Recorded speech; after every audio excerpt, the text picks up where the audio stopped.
Bueno, ¿quién es este sacerdote que tuvo una experiencia directa con brochero? Y es que mi primer destino de sacerdote, teníamos en la parroquia un pibe que hacía semi de sacristán, hacía un poquito de todo. Era cordobés de la zona de Brochero. Todos los años, en sus meses de vacaciones, lo hacía coincidir con los ejercicios. Iba y hacía ejercicios espirituales. Y yo le pregunté a este chico, digo, ¿por qué hace ejercicios espirituales todos los años? Porque el padre de Brochero nos enseñó eso. O sea, nos enseñó al abuelo. Digo, ¿quién conoció a Brochero? Mi abuelo.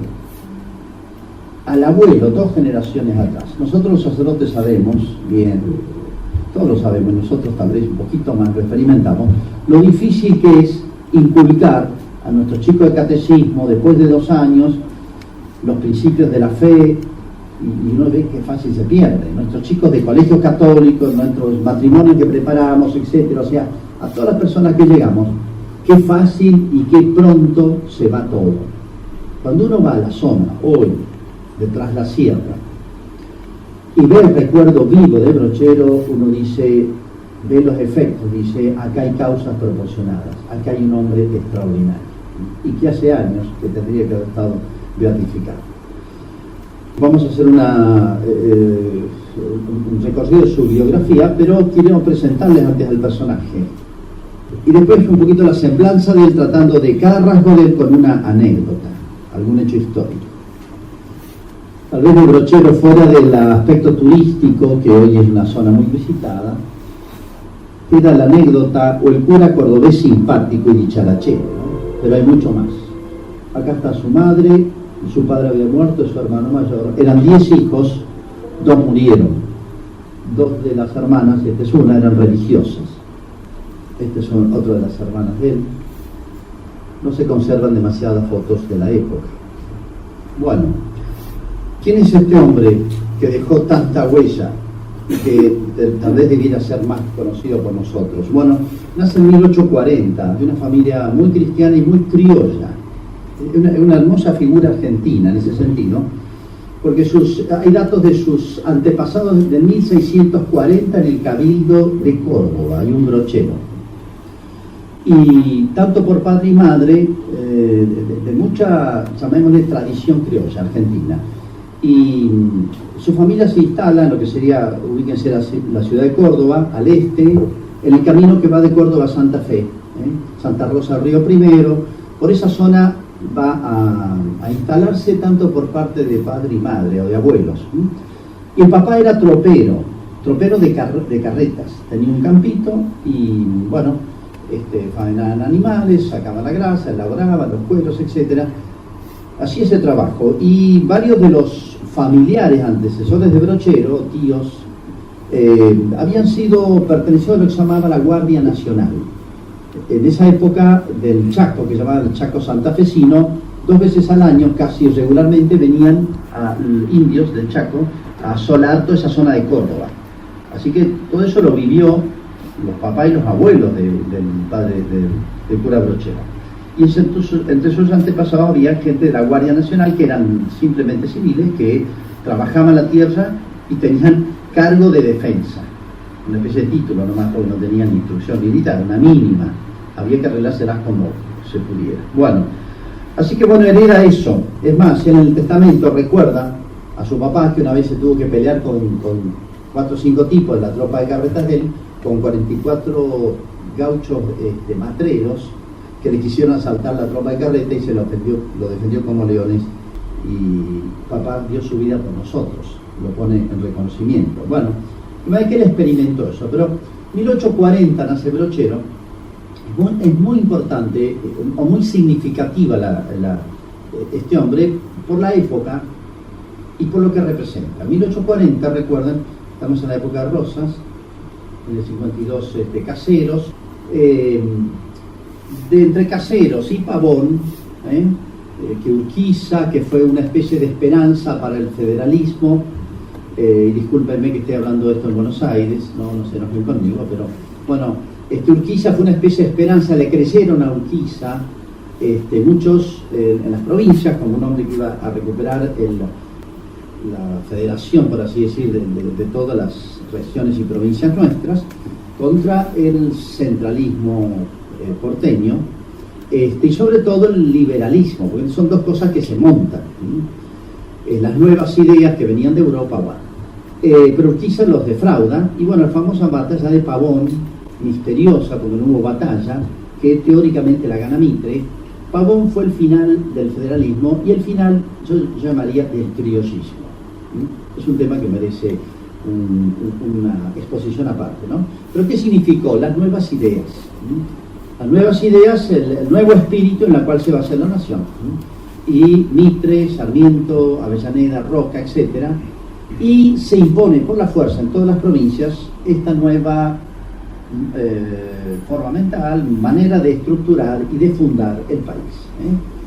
El liberalismo que viene, obviamente, de la mano de la masonería, pero la escuela laica, eliminar la religión de los pueblos, todas esas nuevas ideas nacidas de la ilustración, bueno, europeas, que irrumpen acá. Entonces se mezclan dos temas acá.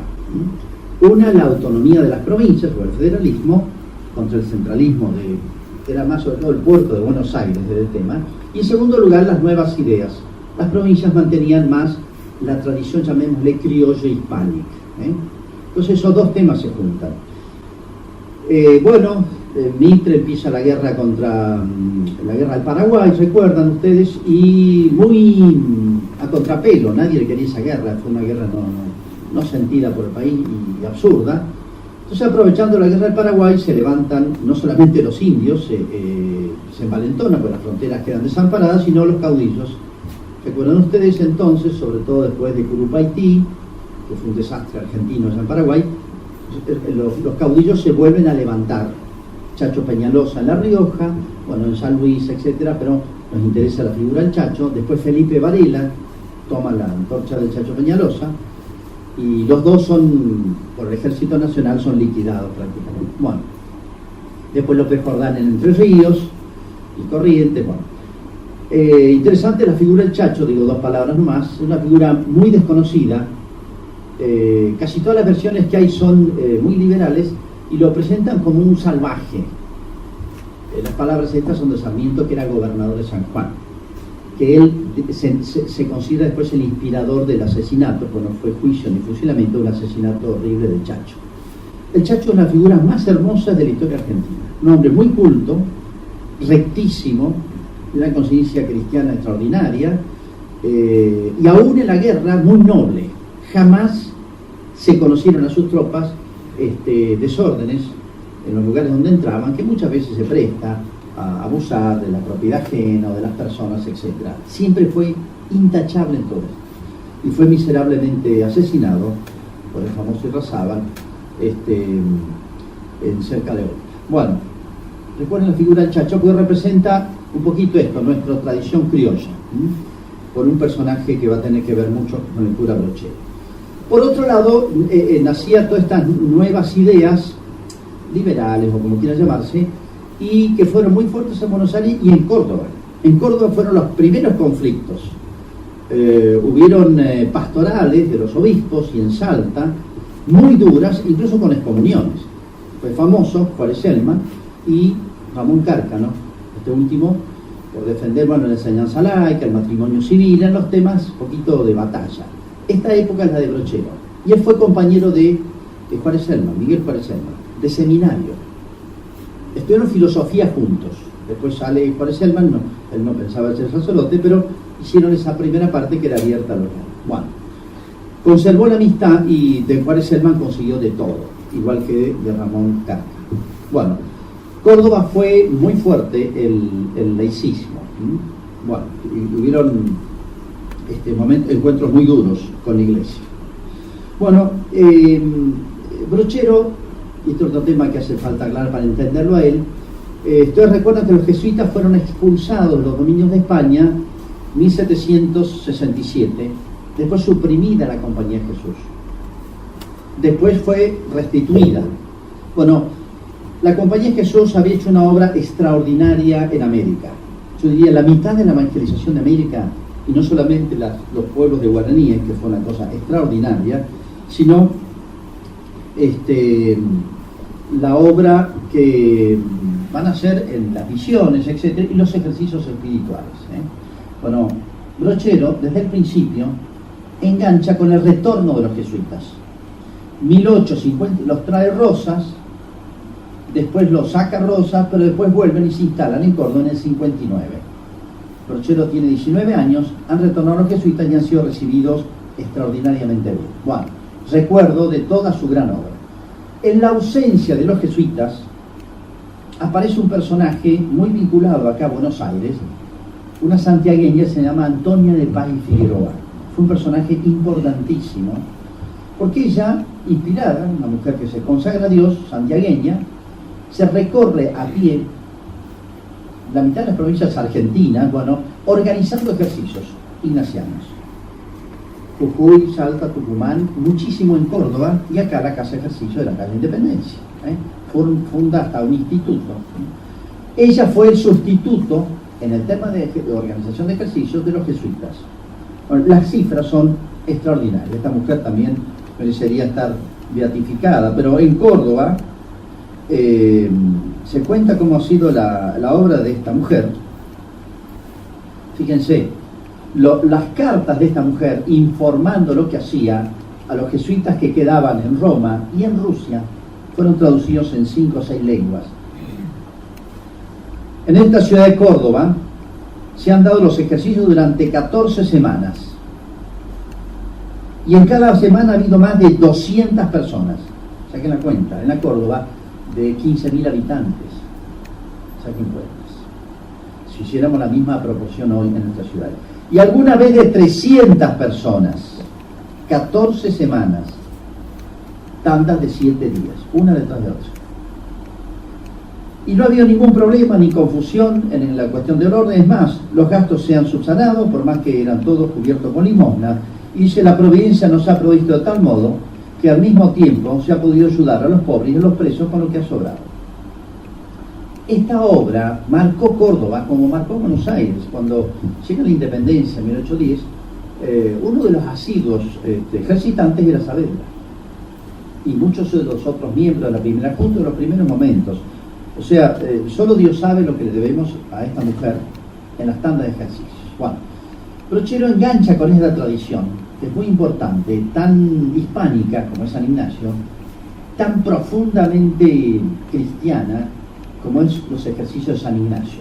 Es una espiritualidad tan, si se quiere, definida, tan apropiada a nuestro temperamento, ¿no?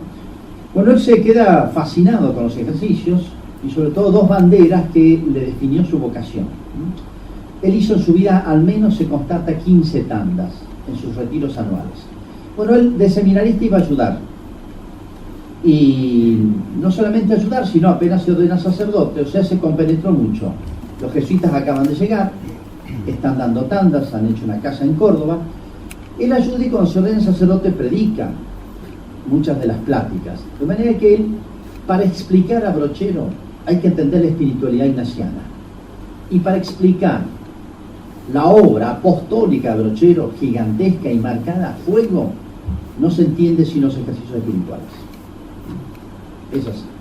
Bueno, apenas se ordena, tiene 2 pruebas muy duras. Él muere su padre y no más, su madre queda a cargo de toda la familia, momentos muy duros, pero bueno, realmente eran gente de mucha fe, sale adelante. Y otra gran prueba es la peste, se declara el cólera en Córdoba, diario de la época.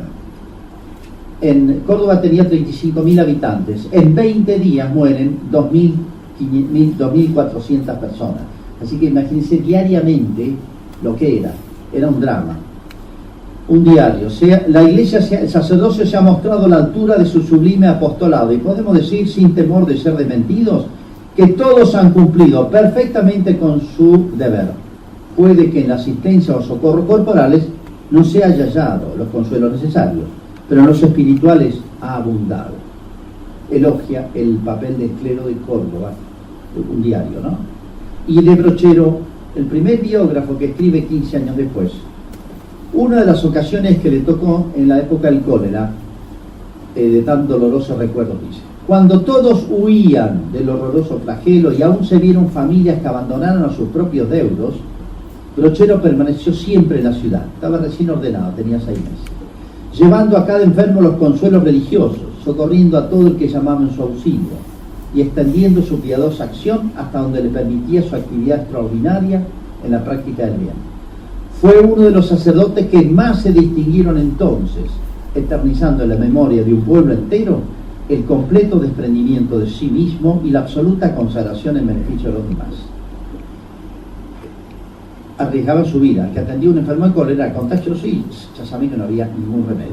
De 10 contagiados, morían 8 más o menos, así que era una ruleta rusa. Bueno, aquí muestra la grandeza de alma el cura. Bueno, está 3 años en la catedral, Córdoba era una sola parroquia, y lo mandan atrás la sierra. Tengan en mente el mapa de Córdoba, al oeste está la cordillera, una cordillera, bueno, las sierras de Córdoba, y donde baja el llano ya hacia San Luis y hacia La Rioja, todo eso ya no es tras la sierra, o sea, de Cruz del Eje hacia el sur, toda esa zona fue, parte de esa zona fue la parroquia. Bueno, allí va, ¿y qué es lo primero que hace? Bueno, gran misionero, se había hecho muy amigo de los jesuitas, misiona recorriendo casa por casa, pero sobre todo su gran obra va a ser, él se da cuenta de esto lo entendió de seminarista y de cura joven. Los ejercicios, y eso lo dice uno como cura también, ¿no? Aquel que hace bien los ejercicios espirituales ignacianos, hoy los achicamos a 3 días, a 4, vivimos así muy comprimidos, ellos lo hacían de 7. El que hace bien un ejercicio ignaciano queda marcado para toda la vida. Bien. O sea, podrá extraviarse, podrá tener defectos, faltas, etcétera, pero uno tiene como un sello, tiene tan claras las ideas, tan claro el camino, tan claro la lucha espiritual, tan claro el sentido de la vida, que uno no puede hacerse el tonto. Bueno, entonces se dio cuenta Brochero de esto. Es una audacia de él, porque uno puede decir, ejercicio de 7 días a estos gauchos, que no los saco muy pueblerino, muy arraigado a su casa, a sus animales, no se animan a dejar un día, una semana. Hay una audacia en esto, inicial, y una visión realmente extraordinaria. Bueno, cuento un diario como hacía, iba rancho por rancho. Vamos al pueblo, Córdoba, a los ejercicios, pero señor, no tengo en qué. Yo se lo conseguiré. ¿Y con quién voy a dejar mis hijos? Esto es un diario de Córdoba, escribe. No tenga cuidado, yo me encargo de quien se los cuide, pero tampoco tengo que dejarle que coman, yo también le conseguiré que coman. Fue así que organizaba tandas y cruzaba las sierras a caballo 3 o 4 días en invierno, porque era la época en que podían. 300 a 400 personas las tandas de ejercicios. Bueno, hubo de llevar hasta 700 personas. Texto de un diario de Córdoba de la época. Ayer se notaba un movimiento extraordinario en las calles, en la cuadra en que está la casa donde se llama ejercicio. Los carros de tráfico y el gentío obstruían completamente el tránsito. ¿Qué pasaba? La gente curiosa se agolpaba más y más. En la puerta de entrada del edificio quedó como absorta. Con gran trabajo pudimos penetrar entre la turba y darnos cuenta que pasaba. Salían 500 ejercitantes que se habían clausurado durante 9 días a hacer ejercicios. La mayor parte vecinos de los departamentos de tras la sierra. El señor cura Brochero, según sabemos, ha traído de entre sus feligresías más de 200 individuos. Bueno, un año después, otro diario. Cada año baja esta ciudad con gran número de feligreses de ambos sexos que vienen a regenerarse espiritualmente hablando, etc. Fue esta la intuición genial de Brochero. O sea, fíjense lo que es la confianza en la obra de la gracia, en el poder transformador que tienen los ejercicios y en exigirle a la gente. Y él se jugaba y todos tenían problemas. Hoy decimos se me complicó, ¿vieron? Todo se me complicó, no puedo. A ellos también se les complicaba. Para hacer esto no es simplemente poner un cartelito. Había que... Brochero jugaba toda su influencia. Bueno, no hay tiempo de contar muchas anécdotas, pero un diario masónico de la época, para que vean los efectos. Estoy dando un salto de muchos años, ¿no? Durante 7 años hizo esto. Cruzaba hasta 700 personas cruzó a caballo las sierras. un diario masónico, se llama La Carcajada de Córdoba. El cura Brochero está haciendo prodigios, con motivo de los ejercicios espirituales que hace tomar a todo el paisanaje duro y redomón, como dirá el clérigo. Aquella gente está como de seda, los robos han cesado, las tropelías han minorado, las malas vidas se han disminuido, Pocho está completamente distinto de lo que era. Allí la gente no piensa sino en la vida eterna, y en particular, y en practicar buenas obras para obtenerla, a tal extremo que a pesar de la pobreza que reina en todas partes, se han recolectado miles para edificar lo que proyectan hacer una gran casa de ejercicios. Otro periódico. Es admirable oír hablar de los bienes que Brochero ha derramado en estos lugares, pues más de una vez me han señalado 2 o 3 bandidos reconocidos enteramente reformados y entregados en cuerpo y alma al trabajo. El licor no es negocio ya de ese pueblo que se está formando. Es una felicidad para un pueblo que nace y levantarse desde su cuna con costumbres de esa calor. Bueno, ¿qué dice Brochero? En una vuelta, una tanda, bueno, las paradas, mateadas, asados, charlas, venían fascinados por proyectos y le dicen, ¿por qué no hacemos una casa nosotros? Era un pueblito de 5.000 habitantes. Eran todos pueblitos que atendía de 3.000, 4.000. En total tenía 8.000 en 5 pueblos, más o menos. Y un territorio muy grande. De todas maneras, él se iba a invitar hasta San Luis y San Juan, y La Rioja. Él no quedaba en su parroquia, invitaba por todos lados. Bueno, le propone, dice, bueno, ¿ustedes me ayudan? Sí, vamos a hacer una casa de ejercicios. Es una locura. Pero bueno, pone la piedra fundamental que cuenta así, testigo ocular. Llega Brochero, 15 de agosto, fiesta patronal, 1875. Se va a largar a hacer una casa. Es una locura hacer eso. La casa tiene 100 metros de frente por 50 de fondo. Saquen la cuenta hoy lo que sale. Dice que el cura dijo, habían cavado los cimientos, van a poner la piedra fundamental, ayúdenme, agarra una piedra con otro, la levantan y la tiran sobre la zanja hecha. Y dice, caiga esta piedra sobre la espalda del diablo y lo aplaste. Como los penes se asustaron, porque decían, ¿cómo anda el diablo acá? Dice, no, quédense tranquilos, esta casa va a significar una victoria sobre Satanás. Según otros, dijo, cosa que escandalizó a algunos, las famosas malas palabras del cura, que esto es un tema. Te jodiste, diablo, te jodí, diablo. Cuando dice que cuando tiró la piedra fundamental. Él veía lo que iba a pasar. Bueno, ¿cómo hacen la casa de ejercicios? ¿Qué hizo el cura? ¿Cómo movilizó? La gente criolla, si la conocen, uno vive en ese ámbito, es muy tranquila, tiene su ritmo, no es un japonés y un alemán, son tranquilos, tiene su ritmo de campo, que es el del día, de las estaciones, de la salida del sol, ritmo tranquilo, no es que sean vagos, pero bueno, ¿cómo hacerlos trabajar? Y cómo hacerlos montar una cosa gigantesca, una locura esto. Bueno, terminaba la misa, bueno, vamos a buscar a las canteras cal. Entonces vénganse a caballo los hombres y las mujeres. Las mujeres venían con canastas, entonces le cargaban la cal y venían de 7, 8 kilómetros después de la misa, se iban a traer la cal y las mujeres. Por ejemplo, juntó hasta 300 tipos a caballo para traer los tirantes, eran 30 o 40 kilómetros a la cincha. Entonces vénganse de la misa con los caballos y de acá después nos vamos a buscar los tirantes, bueno, hacemos un asado, lo organizaba así. Empezó con 1.000 pesos, lo que después salió más o menos unos 80.000. Es lo único que tenía, pero con esto arrancamos. Fabricaron los ladrillos los traían, llegaban. Vina Claver era un lugar de visita turística por las termas, venían a veces personajes políticos importantes, vengan a cargar ladrillos. Después de misa todo el mundo a cargar ladrillos. Traer ladrillos desde donde estaba el horno de ladrillos, a juntar leña para hacer el horno de ladrillos. O sea, puso en movimiento todo el pueblo. Claro, el tema de los ejercicios ya lo conocían y los ex ejercitantes eran los principales promotores de todo esto. Bueno, así fue como hizo todo. Y acá ocurre 1877, va a inaugurar la casa de ejercicios. Eran rectángulos con patios centrales, con galerías. ¿Por qué hacía galerías grandes? Porque ahí los criollos metían el apero. Ustedes saben que el apero para el criollo es la cama. Tiene todo para hacer una cama, en cualquier lado. Entonces ponía los aperos uno al lado del otro.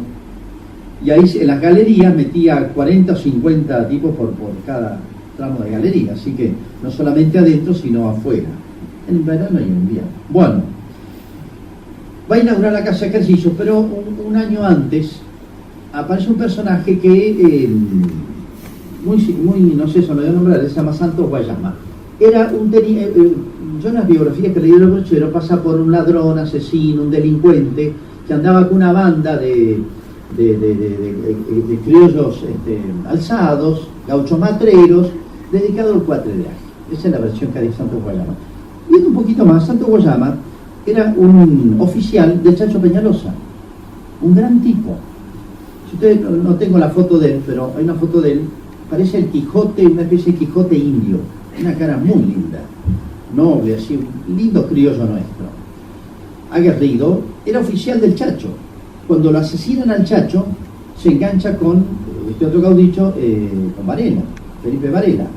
Cuando le desarman las tropas a Varela, toda esta gente queda flotando en el monte, fluctuando entre La Rioja, Catamarca, San Luis, anda por Córdoba, sabiendo que le va a pasar lo mismo que a ellos. ¿Por qué? La nueva mentalidad que hay, acuérdense el libro Sarmiento, Civilización y Barbarie, etcétera. Aquel que no era ilustrado, etcétera, apto para la civilización, etcétera, en lenguaje liberal, era un salvaje que no merecía, a lo sumo, tolerar su vida. Había otra mentalidad. Y a todos los que se resistían a esta nueva ideología, prácticamente no merecían vivir. Lo mismo la Revolución Francesa en chiquito acá. Bueno, entonces Mitre le escribe, por ejemplo, a Marcos Paz, gobernador de Córdoba. Fíjense esta mentalidad. Mejor que entenderse con el animal de Peñalosa es voltearlo. Carta de Mitre. Aprovechemos la oportunidad de los caudillos que quieren suicidarse para ayudarlos a bien morir. Al Chacho es preciso que se lo lleve el diablo barranca abajo. Un historiador sarmientista dice, Sarmiento era gobernador de San Juan cuando lo matan al Chacho. La muerte del Chacho fue celebrada por Sarmiento como el triunfo de la civilización sobre la barbarie. Le atribuyó, la muerte del Chacho la atribuyó, se lo oía Sarmiento, a sus ideas, a sus medidas de gobierno, a su acción y a su energía, aunque declaró que no tuvo nada que ver con su asesinato. Sin embargo, lo aprobó y consideró al que lo mató, Irrazábal, un héroe. Y como tal lo recibió en San Juan, cuando entró en la ciudad con sus tropas y decretó honores oficiales para él y sus soldados. Sarmiento le va a escribir a Mitre. Cisandes, que era de esta misma tropa que venía, el Ejército Nacional, que venía a reprimir a estos caudillos, si Sandes va, déjelo ir. Si mata gente, le dice Sarmiento a Mitre, si mata gente, Sandes, cállese la boca. Son animales bípedos, de tan perversa condición, que no sé qué se obtenga con tratarlos mejor. O sea, esa es la mentalidad que había, la famosa sangre de gaucho, no ahorre sangre de gaucho, que le dice Sarmiento a Mitre, después de Pavón, no ahorre sangre de gaucho, que lo único que tienen de humano es eso y sirve para abonar la tierra. Esa famosa frase es contra esta gente y de esta época. Entonces, ¿qué seguridad tenía Santos Guayama? Se había hecho gaucho alzado. Bueno, y aquí hay un tema muy interesante, que no hay tiempo, lo anuncio, y es el paralelo con el Martín Fierro. ¿Por qué se va Martín Fierro a los indios? Porque acá no cabe, hay otra mentalidad. Es de la misma época el Martín Fierro, se escribe en esta época. Y Hernández escribe el Martín Fierro y la vida del Chacho. Entonces, no es difícil que piense en un tipo Santos Guayama que pasa, llamémosle, a la clandestinidad, porque ya no cabe él, reivindicando lo que él reivindica en este país. Entonces, se hace gaucho matrero, y bueno, sí, por ahí robaban. No obstante, este hombre, Santos Guayama, era un gran tipo, y tenemos trazos de su fisonomía y de su alma hechos por Brochero. Bueno, Brochero, ¿qué hace? Lo contacta Santos Guayama. Él anda con 300 tipos, lo siguen a Guayama, era un caudillo. Lo contacta, Santos Guayama lo tantea, etc. Se encuentra con él en el monte riojano, se hace 300 kilómetros a caballo, Brochero solo se va allá. Lo contacta y tiene un encuentro con él que lo describe, es lindísimo, y es un gran tipo. Entonces dice, mire, yo le consigo un indulto, pero el gobierno nacional le ha puesto precio a su cabeza, pagan 100.000 pesos por su cabeza. Saqué la cuenta comparado con otras cosas y son hoy $300.000 más o menos, por la cabeza de Guayama. Entonces no era no era un gaucho cuatrero, era un caudillo que le tenía miedo. Bueno, entonces lo contacta y le dice, mire, yo le ofrezco tres cosas, le dice Brochero. Una, indulto nacional. Yo tengo contactos a través de Miguel Juárez Selman. Dice, mire, no me lo va a conseguir, yo ya intenté por todos lados y no me lo quieren dar, me quieren liquidar. Voy a seguir la misma suerte del Chancho. Yo se lo voy a conseguir, dice Brochero, pero si usted viene a los ejercicios, o sea, si yo le consigo tres cosas, ¿usted viene a los ejercicios? Sí. El indulto nacional, Guayama tenía una deuda de 700 pesos, fíjense que honesto el tipo, y tengo una deuda con un amigo que me ha dado para sobrevivir, y quiero pagar esa deuda, bueno, yo se la pago, le dice Brochero. Y tercero, usted va a volver a la vida normal y no tiene trabajo, nadie le va a dar. Yo le consigo trabajo, le consigo serlo oficial del ejército en otra provincia. Dicen, mire, llevo 18 años peleando, estoy harto. Si llevo un trabuco en la cintura es para defenderme, yo no quiero pelear más, quiero vida tranquila. Bueno, yo le consigo otro trabajo en otro lado, y las tres cosas. ¿Y usted viene? Sí, listo. Es más, prepare la casa porque voy con 300. Gran expectativa. Pero ¿qué pasa? Este es un episodio triste y que es un síntoma de Argentina, ¿no? No se sabe qué pasó.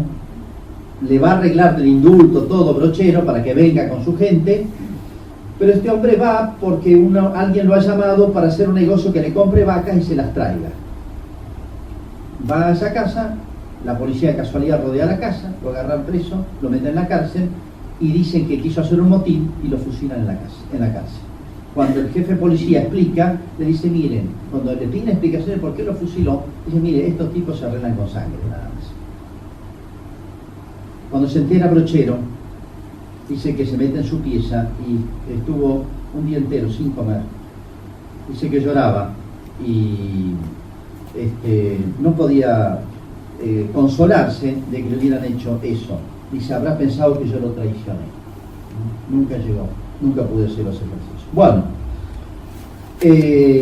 también la casa de ejercicio le iba a inaugurar Guayama con su gente. Miren cómo fue famoso este episodio, que en esa época, en los libros de lectura infantiles de Córdoba, aparecía el caso Brochero Guayama, el único que lo amansó a Guayama. Y Brochero en el testamento, al final de su vida, va a decir, Guayama le habían hecho fama de salvaje, de todo esto. Era un gran tipo, noble, muy buen amigo, y dice, no era un lobo, era más manso que un cordero. Y todos sus gauchos, salvajes, como decían, me dieron muchas donaciones que yo ni les pedí para mi casa de ejercicios. Bueno, tantas que se hicieron allí, en 37 años, hacen ejercicios, tengan en cuenta las cifras, 38.000 personas en la casa de ejercicios, gente de la zona, 38.000 personas, en 158 tandas. Bueno, ¿cómo se daban? Estricta observancia. Interesantísimo verla, bueno, de 7 días. Brochero encabezaba las penitencias, había día de penitencia, cuando llegaba el tiempo de las confesiones, se sacaba la sotana y los gauchos con el chicote, con el látigo, todo el mundo hacía penitencias, se flagelaban. Dice que cuando había uno medio duro de confesarse o de convertirse, traía a los más allegados y después todas las noches iban a la capilla a disciplinarse. Bueno,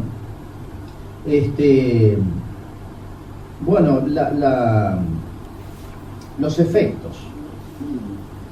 La comisión organizadora. Nosotros estamos en el deber de poner de manifiesto los beneficios que ya se han hecho sentir hace 5 o 6 años en este departamento, etc.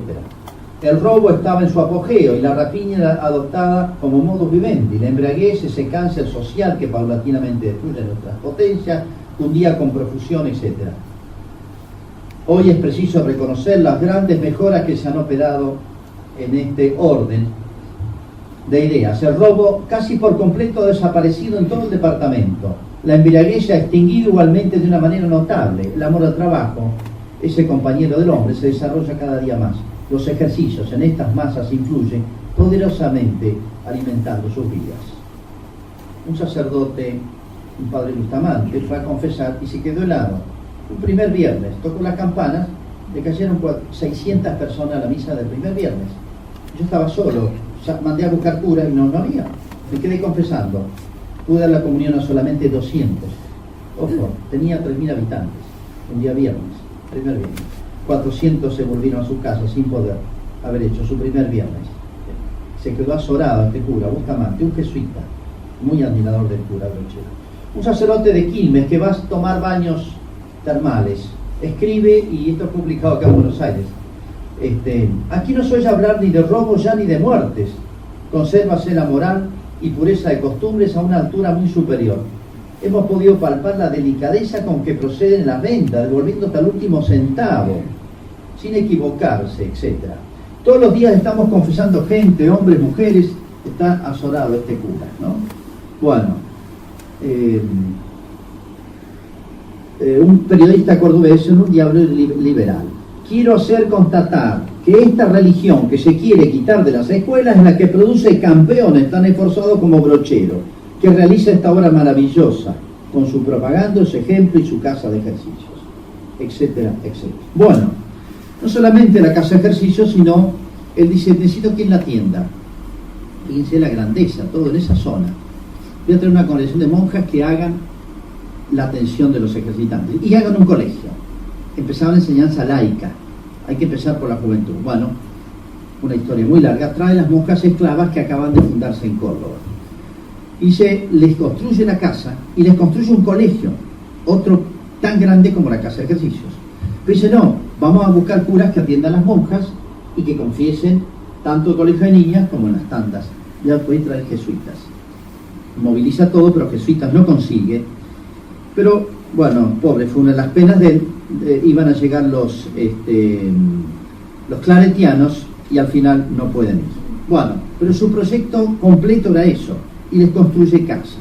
Fíjense lo que fue la producción de él. Bueno, Brochero es famoso por sus obra pública, ¿sí? Diagramó un ferrocarril, él hizo un camino de 200 kilómetros, camino carretero, lo hizo él. Y después, cuando pedía así a pechazo al gobierno, decía: el mío, yo les hice esto, devuélvame.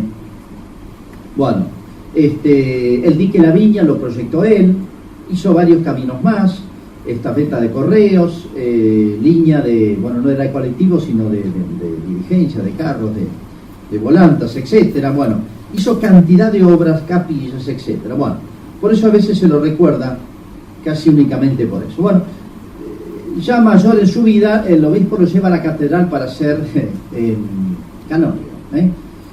De la catedral, bueno, y él se dedica mucho a los presos y a hacer misiones en Tucumán. Predicó muchas misiones en Tucumán y en Santiago del Estero. Bueno, pero él no se hallaba en la ciudad de Córdoba.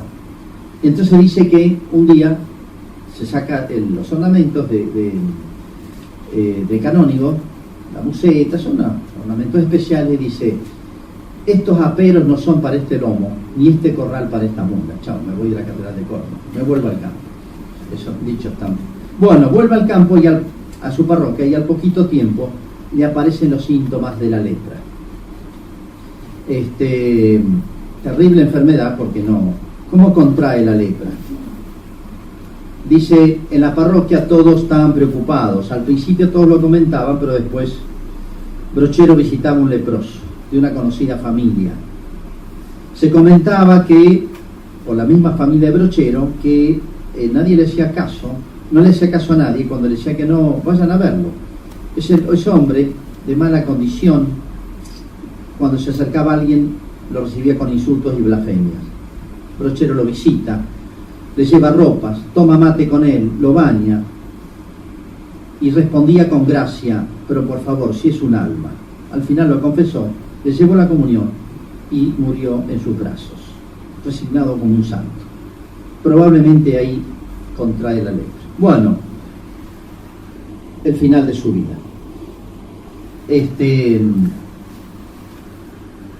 Él pensó, dice, tenía un amigo, su amigo que sale en la foto, Martín Yanis, obispo de Santiago del Estero. Yo voy a terminar mis días predicando misiones en Santiago del Estero, porque dicen: en el tránsito saben que estoy leproso, me escapan, temían contagiarse cuando diera la comunión o tocarlo, me escapan mis familias más amigas, mis parientes y las monjas, tienen terror de que los contagie, entonces ya no sirvo.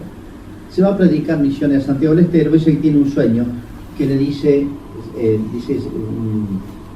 Jesús, el Señor Jesús le dice: volvé y ofrecer tu vida para reparar, y para reparar por los demás. O sea, termina tu obra en el tránsito. Hoy cura Brochero. Bueno, le escribe una carta a su amigo Yanis, muy linda, acá está todo el alma de él. Se despide, no va a ir a Santiago, va a ir a morir a su tierra.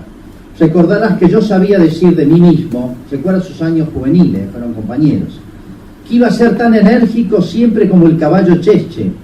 Cheche, el caballo tordillo, o sea, blanco con pintas coloradas. Una historia de un caballo que murió galopando. Dice, yo iba a ser como el caballo Cheche que murió galopando, pero jamás tuve presente que Dios nuestro Señor es el que da la vida y la quita, da energías y las quita.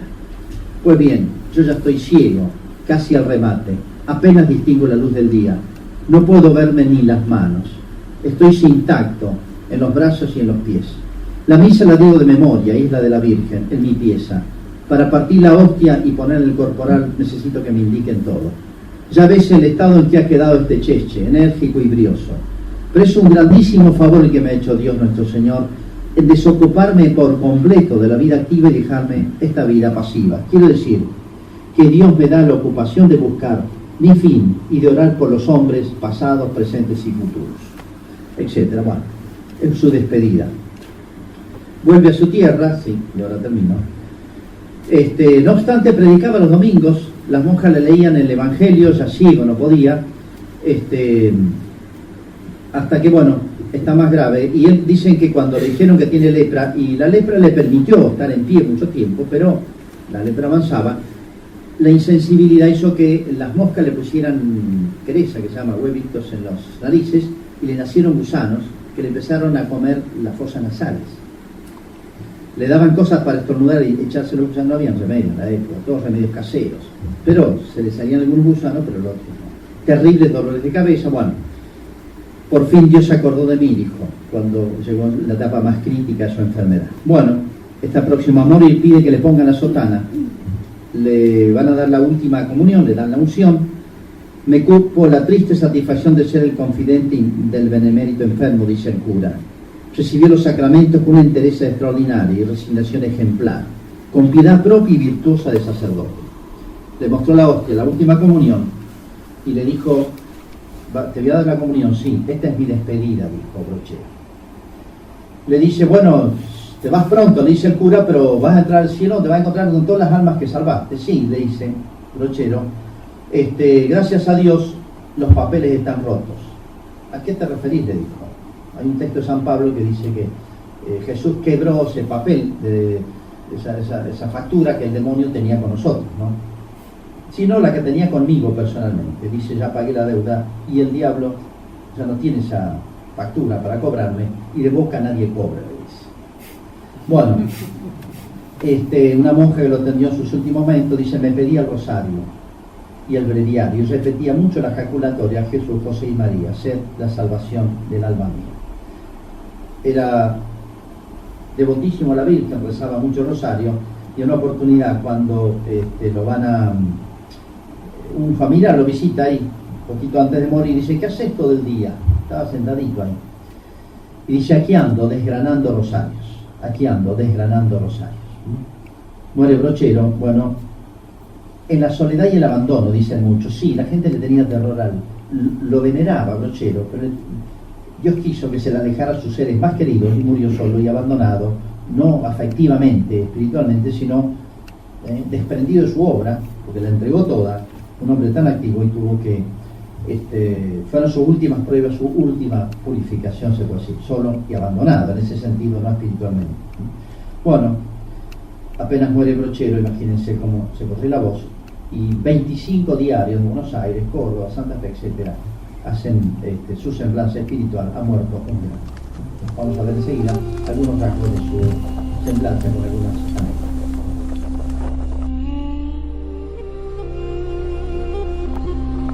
A Brochero sin la espiritualidad ignaciana. Y la espiritualidad ignaciana la definió muy bien el tercer superior general, el padre Laínez, diciendo, la esencia de la compañía es ser contemplativus in acción. O sea, es muy activa, una capacidad. San Ignacio la definía como la caballería ligera de la Iglesia, a la compañía eso quería que fuera, hoy diríamos en términos modernos, comandos. San Ignacio quería, y se puso al servicio del Papa, para que los enviaran a los lugares donde nadie quería ir o donde estuviesen los trabajos más arduos para la iglesia. Ese es el espíritu de la Compañía de Jesús de San Ignacio.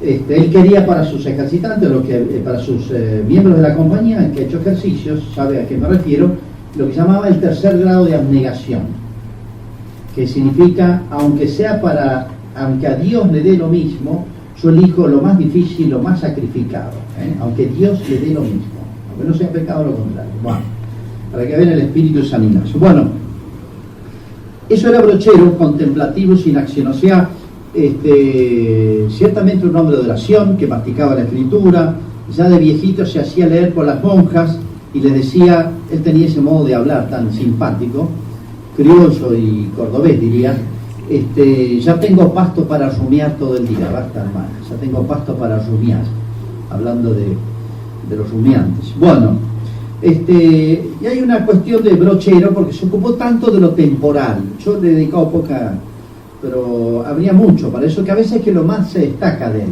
la anécdota graciosa, las frases, a veces algunas malas palabras que hoy, menos que nunca son malas palabras, que no eran malas palabras, bueno, y su obra temporal.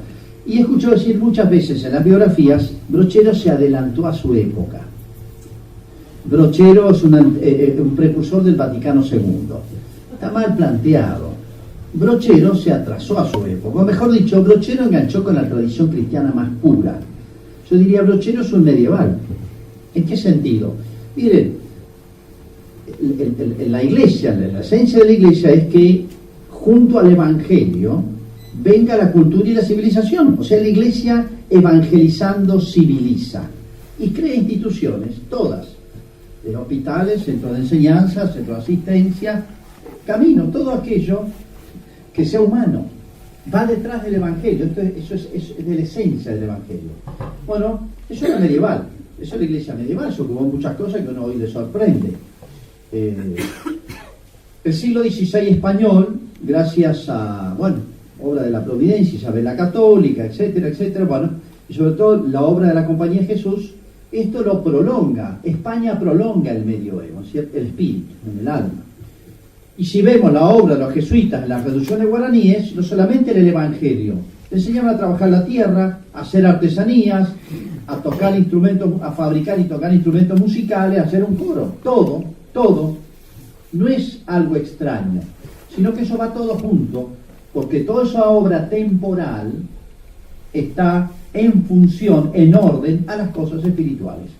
Eso no es anticiparse a una cosa futura que nunca existió, no, es entroncar con la más legítima, profunda y auténtica tradición de la Iglesia, muy bien expresada y realizada por la Compañía de Jesús en los pueblos de guaraníes, que ciertamente Brochero, por su contacto no jesuita, lo tiene muy presentes, la obra de los pueblos, de las traducciones.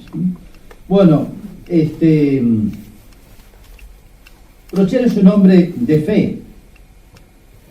No solamente es, como decía, un contemplativo en la acción. O sea, ¿qué significa? Toda su acción era profundamente sobrenatural. En la definición de un criollo, que era un amigo de él, están todas las declaraciones, porque por los procesos de beatificación hay que hacerlo, se le hace declarar, esto se ha hecho hace 50, 60 años, a todos los que lo conocieron. Siempre repetía que no le importaba sufrir nada por la salvación de las almas. Cuando va a traer las hermanas, he salteado todo ese tema, porque no es muy largo, tuvo enormes problemas de desentendimiento con el obispo, con las hermanas, etcétera, bueno, hasta que al final se instala. Y él le escribía al obispo, dice, no se da cuenta que, dice, Satanás está bufando como macho el de la mula macho, ¿no? Cuando ve al león, dice, Satanás está bufando como macho cuando ve al león. Los mulares olfatean a los pumas antes que nadie. Entonces se ponen muy nerviosos, se ponen como locos, dice. Anda como macho que ve al león. No se da cuenta, dice, o sea, acá metió la cola Satanás. Por eso se abufa tan fuerte Satanás. Dice, se ve que acá hay detrás de esto una obra muy grande. Es un hombre de discernimiento de espíritus. Esto es espíritu de fe. Percibir realmente lo que San Ignacio plantea muy bien en dos banderas. O sea, todos nuestros pensamientos, acciones, son inspiradas en último término, acciones morales, ¿no? O por el bien o por el mal. Hay dos cabezas que capitalizan o tironían nuestras almas, ¿no? Bueno, ha sido famoso también por su prédica, por su estilo. Famoso Ramón Cárcano, que era un liberal, estuvo excomulgado y todo, que era amigo de él. Hace una biografía, la primera biografía la hace este hombre. Y él dice, realmente dice, inventó un género de oratoria sagrada, la más original que jamás pudiera imaginarse. Criolla es una síntesis, que es el espíritu del Evangelio, tanto que se habla de la inculturación, etc. Bueno, el espíritu del Evangelio hecho en lenguaje popular, ¿no? Por ejemplo, para presentar había un cura nuevo, vieron a veces un cura nuevo, recién ordenado, no lo conocía el pueblo, no se animaba a arrimársele a confesar con él. Entonces el cura dice, no le tengan miedo al curita, es tan manso que se le pueden subir por los garrones, como el vallo de don Rodríguez, de don José Rodríguez que vivía ahí. Bueno, ese tipo de comparaciones era muy común en él. Dice, para explicarle, por ejemplo, el nacimiento de Jesús, dice, Jerusalén está cerca de Belén, como las chacras de don Luis García de la Cieneguita. Entonces le traducí el lenguaje popular. Dios es como los piojos, dice, que le gusta andar con los pobres, etcétera, etcétera. Dice, la gracia de Dios es como la lluvia, o en los hornos de pan, no sé si han visto eso de ladrillo, dice, cuando bostean las cabras, dice, se derrama todo por los costados, así desciende la gracia de Dios sobre las almas. Y así lo entendía. Bueno, es un hombre de una confianza en la providencia admirable, porque largarse a hacer las obras, no solamente lo material a veces es lo más visible, lo más perceptible, pero la obra grande de las almas. Lo que han dado este hombre, miren, para ir a pedir un permiso al obispado de San Juan tenía que hacer 400 kilómetros a caballo de ida y otros 400 de vuelta, durmiendo al raso, verano o invierno, con lluvias o con heladas. Se recorría casa por casa, bueno. Su confianza, él la ponía en Dios. Por ejemplo, va a construir un templo, entonces, en un lugar que se llama Ambul. Predica, bueno, vamos a hacer una comisión. Las condiciones para formar esta comisión tienen que ser personas que trabajen. Las condiciones son personas que trabajen, que tengan influjo, que tengan tiempo, etc. Votan y salen 3 personas que parece que eran bastante ineptas. Y el cura escribe, en fin, yo espero en Dios y en la Virgen Purísima, que con estos 3 jodidos, ignorantes y sin influjo, se hace la parte de la iglesia tal cual yo la había proyectado, o sea, se va a hacer lo que proyecté. Y para que se vea claro que no es obra mía ni de los 3 que forman la comisión, sino que es obra de Dios y la Santísima Virgen. Pues con estos 3 inútiles, digamos, ¿no? Bueno, una oportunidad, él tenía que pagar algunos obreros, sobre todo los que más sabían, para dirigir la obra de la casa de ejercicio de las monjas, y el resto eran voluntarios.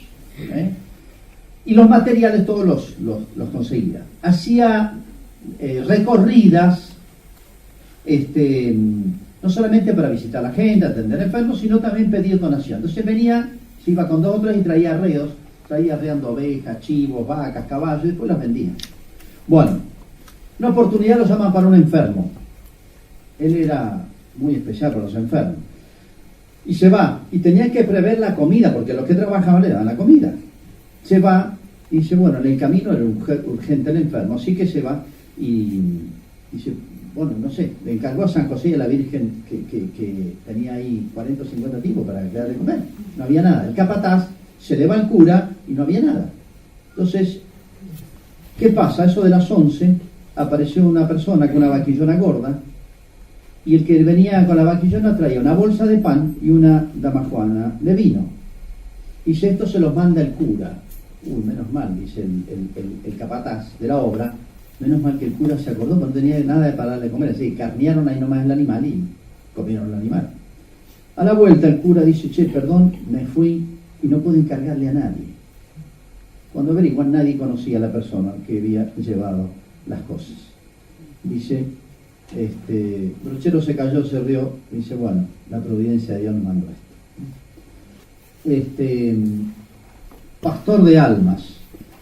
Para los tenientes los ayudantes de él que le mandaban, nadie les podía seguir el ritmo, por los cansaban, pobres curitas jóvenes. Pero había hecho un reglamento muy lindo, dice que, punto 1, todo lo que vean mal en el cura se lo digan.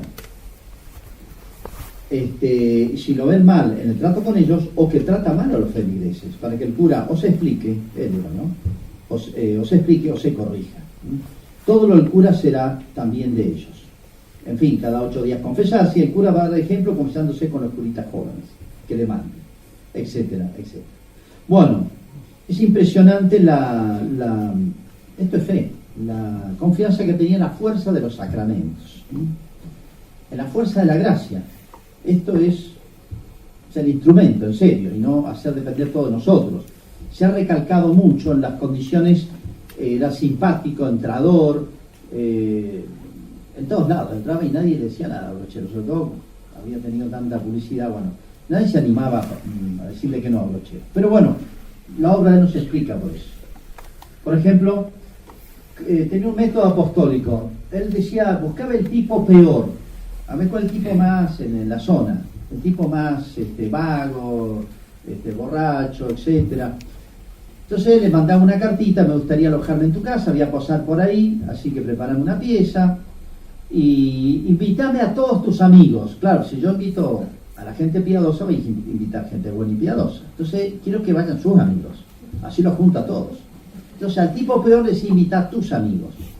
Le caía a la casa, dice, le celebraba la misa, les hacía un buen sermón, y él cuenta, dice, Dios ponía en mi pico cosas que yo ni sé, pero terminaba de predicar y llorando le pedía la confesión, la fuerza del sacramento, la fuerza de la gracia, la fuerza de la predicación y del perdón de los pecados, ¿no? Así que iba a buscar siempre los peores. Bueno, un caso. Había un señor de mala vida, reacio, de averías, etcétera. Va a visitar a un cura vecino y le dice, mira, no te metas con eso, y la gente decía, no, déjalo ese tipo. Con más razón Brochero va, se le arrima, dice, lo conquista, se hace amigo de él, lo manda a ejercicios, después mete a la mujer en ejercicios, los casa, y dice, llevaron después una santa vida. Cuando le reprochaban por qué visitaba a esa gente, dice, la culpa la tiene Jesús, él obró de la misma manera. Bueno, con los enfermos. Imagínense lo que era atender enfermos en esa zona, ¿no? No había ambulancia, no había hospital, uno moría en su casa, con remedios caseros. En una oportunidad va a visitar un cura vecino, te lo cuenta uno que estaba ahí, y llegan a avisar, hay un enfermo a 200 kilómetros. Bueno, entonces los curas discutían, si te corresponde, está en tu zona, y el otro cura dice, no, está en tu zona, y no, que está en la tuya, que el río pasa por aquí, que del otro lado del río. El Brochero escuchaba, agarró, se subió a la mula y se fue. Dice, mientras estaban disputando sobre la jurisdicción, el testigo vio subir a caballo al cura y se fue. Para él no era una estupidez estar discutiendo eso. Bueno, y esto lo cuenta una persona que dice, estaba en una loma un día, si conocen las sierras, ahí cae un chaparrón y en media hora menos, un arroyito sube 2 metros. La sierra es así. Estaba en una loma y vio esto. Lo habían llamado por un enfermo al cura. Y se vio que, relata él, llegando a la orilla del río, que estaba crecido en Mina Clavero, se bajó de la mula, se quitó la sotana, se le envolvió en la cabeza, eso lo hacen los criollos, le envuelven el poncho, muchas veces le bajan las orejas y le tapan los ojos, porque así la mula se queda quietita. Y además si le entra agua en las orejas a la mula, se vuelve loca y pierde el control. Pero si no, es muy segura en los ríos, sabe manejarse muy bien las mulas. Bueno, entonces el cura sacó la sotana, le envolvió la cabeza a la mula, para que no le entrara agua en las orejas y se desorientara, acomodó el bolsito con el Santísimo sobre la montura, agarró la cola, sido de una mano la cola a la mula, con la otra el rebenque, y se tiró al río, hasta ganar la orilla. Así mojado, llegó al otro lado, se pone la sotana, se vuelve a poner en el cuello la bolsita con el Santísimo Sacramento, vuelve a sumergir a la mula y se alejó. Con toda naturalidad. Cuando volvió, y se admiraron, le comentaron, dice que se admiran, es mi deber. Había concretado con esa doña Francisca que le iría a llevar la comunión. Ella murió un par de días después, estaba grave y él sabía. Y debe confesar, dice que En la mitad del río pensó que se ahogaba. Bueno, no es tan fácil. Bueno, ¿por qué contrae lepra? Por visitar a un enfermo que nadie quería ver. Es muy linda después las cartas que le manda don Santos Guayama. Don Santos le manda una carta. Son tantos los deseos que tengo de verlo y estrecharlo entre mis brazos, que los días me parecen años. Ojalá Dios me hiciera el favor de proporcionarme los medios de verlo en la expedición que haré a los llanos de La Rioja. Eran 200 a 300 kilómetros. Otro caso famoso, el gaucho Seco. Seco no sé si era porque no tenía plata, ¿por qué? Bueno, el gaucho Seco dice, se dedicaba al pillaje, cuatrero, robaba hacienda, hacía cuatrerías, según la gente de la época. Bueno, dice, bandido terrible, que moraba en las quebradas profundas, en los bosques, etc. Inútil había sido para su captura las pesquisas de la policía. Un día sale Brochero, solo, en dirección al punto en que se hallaba. Montó en su mula y sin decir a nadie se fue. Encontró al hombre recostado en el suelo, en la montura, y el caballo a poca distancia. No manifestó la menor señal de alarma al verlo aproximarse y se conservó la misma actitud con impasibilidad estoica. Te lo cuenta Brochero. Brochero, después de saludarlo y conversar un momento, le dijo: amigo, ¿sabía que vengo? Vengo a invitarlo a que haga ejercicios. El gaucho se levanta enfurecido y le dirige brutales insultos acompañados de amenazas. Saca el cuchillo. Brochero saca la imagen, llevaba un Cristo siempre grande. Dice: no es conmigo la cosa, no soy yo, amigo, el que viene a invitarlo, es este. ¿A qué no le insulta a él? El tipo se doblegó, se cayó. Hizo los ejercicios. Lo más maravilloso es que cuando llega el día de la confesión se canta Perdón, oh Dios mío, si tanto que conocemos hoy. Dice, cuenta un testigo que lo vio, al comienzo de los santos ejercicios empezaron a cantar, se sintió tan tocado este hombre, gaucho Seco, por la gracia, cayó de rodillas llorando, se fue a confesar con el padre misionero. Volvió ante los ejercitantes diciendo: he nacido de nuevo. Lleno de alegría, al año siguiente volvió con 14 gauchos más de su grupito, ¿no? Es admirable, comenta una persona de la época, oír hablar de los bienes que Brochero ha derramado en estos lugares, pues más de una vez me han señalado 2 o 3 bandidos reconocidos, enteramente reformados y entregados en cuerpo y alma al trabajo. Y hay varios nombres. Bueno, no podía estar ajeno el demonio, no podía permitir que esto fuese tan fácil. Una oportunidad lo llaman a atender a un enfermo y él va, deja todo, llega de noche al lugar donde estaba el enfermo. Lo acompaña un muchacho y le dice: ahí está dentro de la casa. Bueno, entran, estaba curas, enciende el candil, eso de grasa, y le habla a Brochero y el enfermo no responde. Lo sacude y está muerto. Entonces sale afuera y le dice: qué pena, me has llamado cuando ya estaba muerto. El otro se queda helado, muy nervioso, y le dice: mire, le debo confesar una cosa. Y le abre la cama, tenía un cuchillo, era una trampa para matarlo. Y murió. Entonces cuando el compañero, el cómplice, el ayudante, al ver que había pasado esto, se quedó helado como un castigo de Dios por haber querido asesinar a Brochero. Entonces dice que le pide perdón, y bueno, le pide que lo absuelva. Y él, Brochero, no contó esto. Dice que volvió a la casa, paró en el camino en la casa de un amigo y cuenta, dice, caminaba toda la noche, no se pudo dormir Brochero esa noche. ¿Qué le pasaba? Que pasó toda la noche caminando, le dice el dueño de casa. Le pasó una cosa tremenda, dice, pero no se la puedo, guarde secreto, se la cuento pero guarde secreto hasta que me muera. Pero el cómplice habló, fue que el cura Brochero lo perdonó, y dice, en realidad, como se había convertido en la concubina de este hombre, y este hombre estaba enojado con Brochero, dijo, lo voy a matar, y armó esto. Bueno, eran muy breves las confesiones. Dice una vez, el obispo dice, che, hacer un poquito más larga la confesión, etc. Dice, no, dice que él dice, si Cristo le decía vete y no peques más, nomás. Así que no la hagamos tan complicada. Bueno, sabiduría salomónica, era muy pícaro. Su mula, el famoso macho Malacara, que se había hecho tan famoso como él, porque lo tuvo años y era muy manso, lo rifó como 3 veces, sabiendo que el que se lo sacaba se lo iba a devolver. Bueno, una oportunidad pasa esto, lo cuenta. Había una diferencia entre 2 vecinos, motivada por la tenencia de un potrillo, cada uno de los cuales alegaba derecho de propiedad. Para dilucidar el caso y hacer la paz, les pidió a cada uno que trajeran al patio de la casa parroquial la yegua de su propiedad y el potrillo en litigio, citando además a otro vecino que había seducido a una muchacha que había dado a luz un hijo y no lo quería reconocer. Ubicó a cada uno de los litigantes en su puesto, distantes del patio, con sus respectivas yeguas.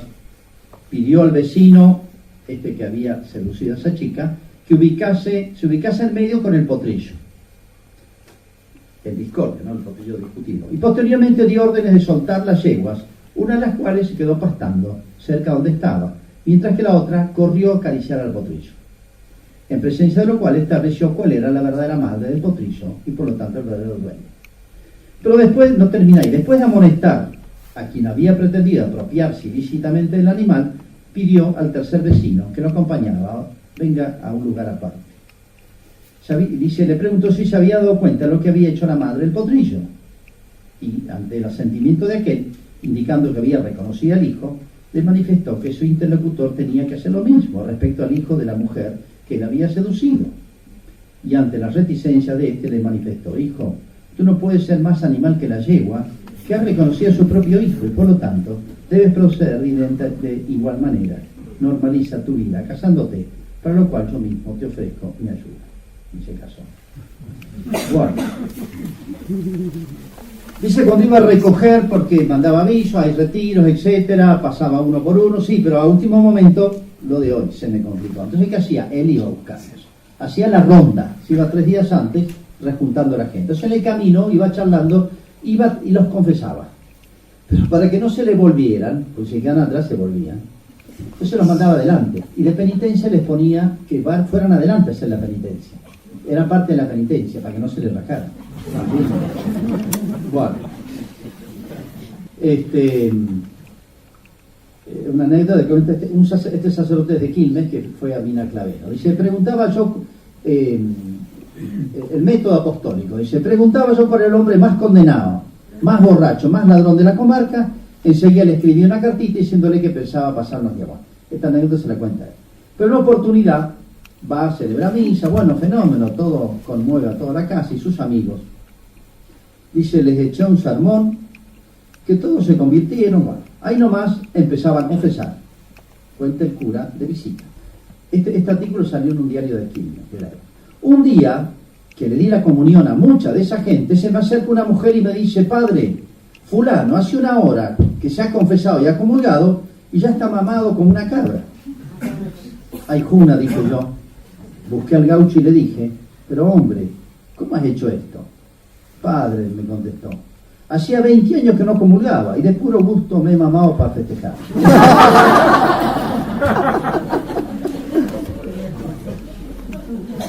Le acusaban que era la época del liberalismo.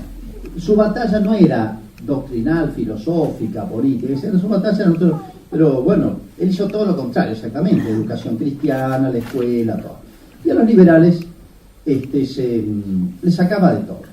Dice Belay, mi amigo, dice porque trataba con ellos, ustedes los liberales, le escribió uno, ustedes los liberales son bravos y duros de boca, pero eso que uno ha aprendido a ponerle las caronas encima, las caronas son unas piezas del recado, ¿no?, de la montura, y a tirarles de la rienda de que son tan mañeros, es mentira, ni uno solo corcovea, y todos se vuelven más mansos que mancarrón patrio, le escribe a un liberal.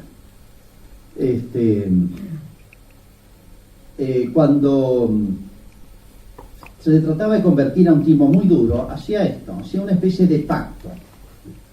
Por ejemplo, un tipo tomaba mucho, entonces decía, bueno, a mí me gustan los dulces, me gusta tomar vino, y él fumaba. Yo durante 1 año no voy a tomar más vino ni voy a comer dulces, y vos durante 1 año no tomas más. Y era un método que usaba, y así, cuentan muchos, hizo dejar malos hábitos a muchísimas personas. Dice, habitualmente ayunaba todas las semanas, se disciplinaba y pedía a gente más cercana, que entendiera, que se disciplinaran con él. Usaba cilicios y en una oportunidad le escribe un obispo, dice, con mucho pudor le escribo, acabo de terminar mis 40 días de ayuno y he bajado 20 kilos y tuve que ir por otro tema, ¿no? Dice, se lo digo con pudor, una carta privada al obispo, donde él cuenta una cosa que si no, en público nunca hubiera salido. Cuenta un sacerdote de la Compañía de Jesús, dice así, en una tanda de ejercicios durante varias noches tomaba un grupo de ejercitantes y se iban a la iglesia a hacer oración y a darse disciplinas, pudiendo por la conversión de otro ejercitante que no quería saber nada de la confesión y que al final de los ejercicios se confesó y convirtió, atestigua un sacerdote jesuita. Añade que durante las comidas de los ejercitantes se arrodillaba en medio del comedor delante de un Cristo que todavía está ahí, con los brazos en cruz pidiendo por el bien y los frutos de los ejercitantes. A veces concedía que algunos de los ejercitantes lo acompañaran en la misma actitud. Además, enseñó esta penitencia tan original y particular de él. Dice, se ponían camino del comedor a la capilla, o de la sala de charla a la capilla, se ponían en el suelo tirados para que todos los que pasaban los pisaran, el cura y los que quisieran. Entonces, pasaban caminando arriba de todos los ejercitantes. Dice, en esta actitud también lo acompañaron algunos ejercitantes, que se ponían boca arriba y las manos para que los pisen en la boca y en las manos para reparar los pecados cometidos por su boca o por sus manos. Un hombre humildísimo, por más que era, lo que les he leído al principio, que era famoso, tenía prensa, llegaba a Córdoba, todos los diarios lo publicaban, todos los diarios lo dejaban. Entonces, un hombre para nada pagado de sí mismo, humildísimo, y muchas veces cuando los ejercitantes se resistían a ir, se ponía de rodillas para pedirles e implorarles que fuera. Está el caso de que una vez se pelea con el jefe político del pueblo, Guillermo Molina. Tuvo una cierta oportunidad, contado por él, una diferencia, más exactamente un altercado serio de palabras, quedando los ánimos muy exasperados. Él se presentó poco después en la casa y al llegar a ella, después de bajarse la cabalgadura, le dijo, ¿puedo pasar? Don Guillermo le contestó desde adentro, pase cura, en un tono nada amable. Brochero se adelantó hasta la galería y le dijo, entre cristianos no puede haber rencores, vengo a que me perdone, y se puso de rodillas. Don Guillermo, confundido, reaccionó y le dijo, jamás permitiré que un sacerdote se arrodille ante mí. Le dio un abrazo y fueron amigos toda la vida hasta la muerte. Fue muy buen tipo fue muy amigo de él. Bueno, y termino. Se pregunta mucho si hay casos extraordinarios en milagros en vida. Algunos que es difícil probarlo como milagro, pero está este caso contado por una testigo ocular, una hija. Dice, siendo yo niña, estaba mi madre muy enferma y se puso muy grave. Nuestra angustia era grande porque éramos huérfanos de padre. Estando ya mi madre en estado de coma, llegó Brochero a la casa de mi tía, quien lo invitó a que visitara a mi madre en aquel angustioso estado. Llegó a nuestra casa y nos encontró a todos los hijos bañados en llanto, rodeando la cama de mi madre. Al entrar los echó a todos afuera y nos retó por nuestros gritos y lamentos. Yo, por ser la más curiosa, dice la testigo, ¿no?, me quedé por allí cerca para observar qué hacía el cura. Brochero tomó su rosario y comenzó a dar vueltas por allí en la pieza rezando. Luego se acercó a mi madre y la increpó diciendo, oiga, misia Elina, levántese, que ya no me va a hacer las empanadas tan ricas que de vez en cuando me manda. Mi madre continuó en estado de coma. Pero Brochero la tomó de la mano y le dijo, en nombre de Dios te mando que te levantes. Mi madre reaccionó, se levantó y estaba bien. Él quedó en la casa tomando mate. Nuestra alegría fue grandísima porque nos devolvió a nuestra madre, que vivió con nosotros muchos años más. Esto se cuenta en vida. Bueno, termino con esta ahora sí. Una descripción de su estampa. Físicamente no descollaba por la armonía de sus facciones. La viruela había dejado profundas huellas en su rostro, que si podían afearlo en el sentido estético, daban no obstante al conjunto de su cara un sello de bondad que nadie podía dejar de sentirse atraído por su persona. por una simpatía irresistible. Su mirada era de una dulzura evocadora de su alma inmensamente buena. Una sonrisa permanente reflejaba un espíritu libre de toda preocupación mundana, porque para él el mundo era verdaderamente un rebaño, y todo mortal una oveja a la que había que cuidar con entrañable cariño. Por una oveja descarriada era capaz de remover cielo y tierra, y no descansaba hasta traerle a su redil. Su tez, de ligero tinte oscuro, lo era más por la acción de los rayos solares que por pigmentación natural. Ese ligero bronceado traducía sus afanes sin descanso en las agrestes serranías de sus pagos, donde a sol y viento, a la cabeza de sus feligreses, como un general a la cabeza de sus soldados, recorría los valles y las montañas, en busca de elementos para las construcciones de su parroquia, y ya solitario, con la sola compañía de un modesto peón, en procura de algún pobre enfermo que necesitaba el supremo consuelo para su alma pecadora. Por eso, su cara tostada adquiría el valor de la mejor condecoración que se le podía otorgar.